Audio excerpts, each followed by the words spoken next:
Hello, my name is Arjun Tschand, and my project is early detection and insight into air quality degradation using a compound neural network based substance concentration measurement system.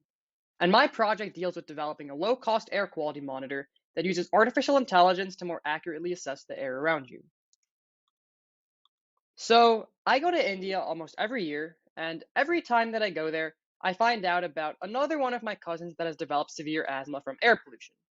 Now, coming from a place like America, which has some of the cleanest air in the world, I was shocked that even though this problem of air pollution was having such a big impact on people that I care about, it almost seemed like because they couldn't see the pollution in the air, no one thought they could do anything about the problem. However, when I came back from India last year, I decided to do some more research into this and learned that it wasn't just a problem faced by my family, but is actually a worldwide problem as air pollution causes over 6 million deaths in developing nations every year and is estimated to affect over 90% of people around the world. Furthermore, I found that even in first world nations, things like leaving your stove on or an HVAC malfunction could also cause significant drops in air quality. And with my passion for programming and engineering, I realized that I could actually create a solution to help alleviate this problem. So, for my project, I aim to accomplish three unique goals. First, the solution that I created needs to maximize air quality prediction accuracy.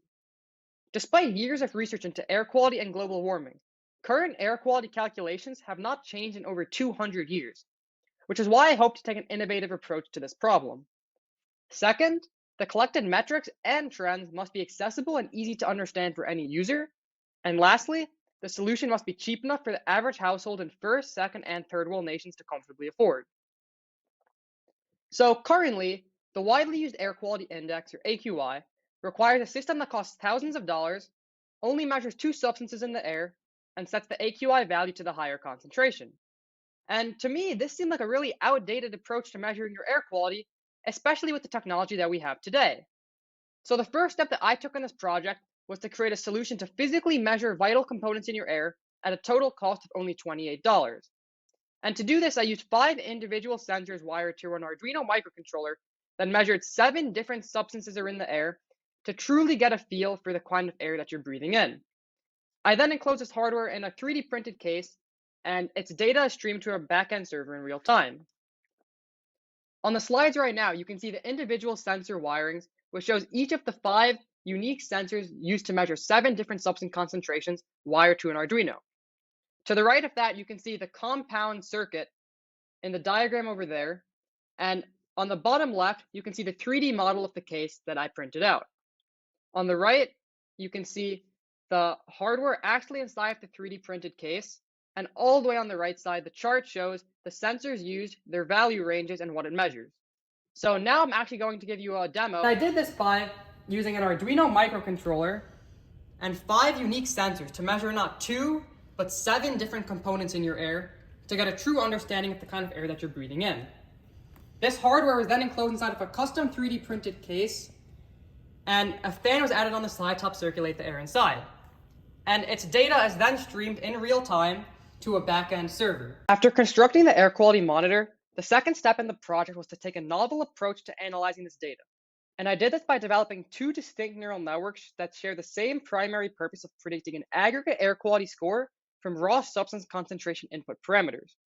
The deep neural network finds correlations between these concentrations to define a dynamic function that is used to calculate an accurate air quality score.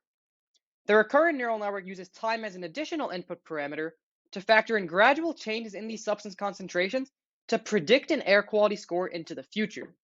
And while both of these models are trained to high accuracy, as I will later talk about, we really don't know which model will be more accurate at any point in time with predicting this air quality score, which is why the compound neural network scales predictions from each model by factoring in the loss of each model to be able to emphasize the strengths and suppress the weaknesses of each individual neural network when calculating the final output, which is the aggregate air quality score.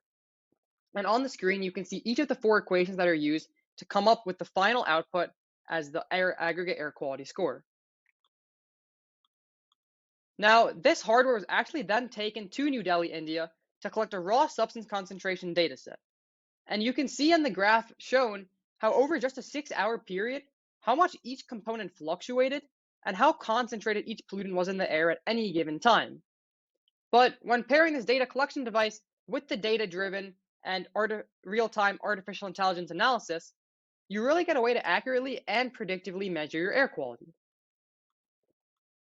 However, it's even more important that the user has a way to see all of these metrics and understand what they all mean. So to make this accessible, I developed a Swift application. This application provides interaction and feedback to the user through numerical, graphical, and color representations of their data. And now I'm going to show you a demo of the app while it's actually in use. So to make this all accessible, I developed a Swift application. On the home page, which is the air score page, you can see the aggregate air quality score calculated, as well as a live graph of it changing. On the details page, you can see each of the 7 substance concentrations, as well as where it lies in the current health thresholds. And this is actually data being collected right now by the data collection device. The graphs page allows for user interaction and feedback by allowing them to choose a custom substance and time frame to create a custom graph that they wish to see. And the tips page helps the user understand, well, what do each of these substances even mean? And what steps can they take to reduce each one's level that they are in an unhealthy level? Now, when it came to actually training and testing the artificial intelligence to make accurate air score predictions, the deep neural network was trained on US Environmental Protection Agency data and reached a 92% accuracy. The recurrent neural network was trained on World Air Quality Project data of substance concentrations in 4 different cities and reached a 90% accuracy. But I also want to know if the system would work in a real-life situation, so I decided to test it on the collected empirical data from New Delhi. And when the individual neural networks are paired together in a compound neural network and tested on this New Delhi data, it reached levels of loss and accuracy that indicated strong preliminary success and one of the most. As global warming and climate change continue to have more and more of an effect on our world today, an increasing and alarming amount of people are finding themselves without access to clean air to breathe and are contracting diseases like asthma, respiratory illnesses, heart attacks, and various other diseases. However, there is still no affordable or accurate way to give the general population insight into their air and help them know when and what exactly is causing their poor air quality. But by combining affordable substance concentration sensors with artificial intelligence, the constructed air quality monitor is a feasible solution to give the general population insight into their air quality that they are breathing in. This air quality monitor can be readily implemented into households across the world and help people predict air quality degradation, as well as to help them take proactive measures to prevent inhaling polluted air. Looking ahead, it may be beneficial to monitor additional substances in the air to provide more insight to the user, as well as increase the accuracy of the aggregate air quality score. Additionally, a filtration system could be added to the system to not only monitor and alert the user about their air quality, but increase the levels of the detected pollutants. However, as for implementation, because of the system's low cost, this air quality monitor could be put in households across a region, and like we predict weather or hurricanes moving across a region, each of these air quality monitors could work together as a cloud and predict hazardous air storms moving across a region. A specific example of this would be in California, where the wildfires have been found to produce smoke that travels up to 3,000 miles away from where they are produced. But if these air quality monitors are in a region, they could predict the smoke's movement across the region and tell a user, hey, in 2 hours, a hazardous air storm of particulate matter 2.5 and nitrogen dioxide is going to be passing by your house. So maybe go inside and close all of your windows, and we'll let you know when it's passed. And this would be a specific, large-scale implementation of the constructed air quality monitor that could be pursued. Now, I know that the system can still be improved so much more. I know that I can increase the accuracy of the artificial intelligence, condense the hardware, and make many other improvements. But at the end of the day, I really do believe that with enough work and dedication, this can be a solution that significantly impacts the lives of so many people across the world and really change air quality as we know it. And finally, here are my references. Thank you for listening.